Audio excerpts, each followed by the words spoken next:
Alright, what's up guys? In this video, I'm going to pick up some calculus here. It's going to be another integration practice video. I'm going to evaluate the integral cosine theta over sine squared theta d theta.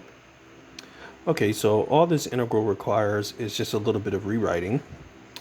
So all we have to do is rewrite the integral using some trig identities.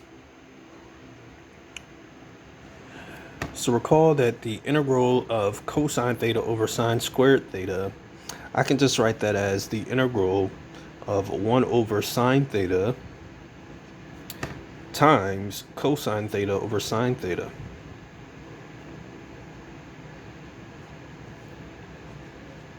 Notice that's the same thing, because if I multiply 1 over sine theta times cosine theta over sine theta, that's the same thing as cosine theta over sine squared theta. And then I can use some trig identities. So remember that 1 over sine, or 1 over sine theta in this case, hopefully you remember that from trigonometry. That's just cosecant theta. And hopefully you remember the other trig identity, that cosine theta over sine theta, that's cotangent theta. Because remember that sine theta over cosine theta is tangent theta. So that means that the reciprocal of that will be cotangent theta. So what we can do is we can take the integral that we have here, which is 1 over sine theta times cosine theta over sine theta d theta, and we can now write it as the integral cosecant theta times cotangent theta and then d theta.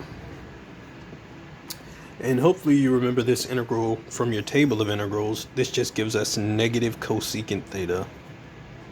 And we know since it's an indefinite integral, we need to add a plus c. And that's your solution. So your final answer for this integral is going to be negative cosecant theta plus c.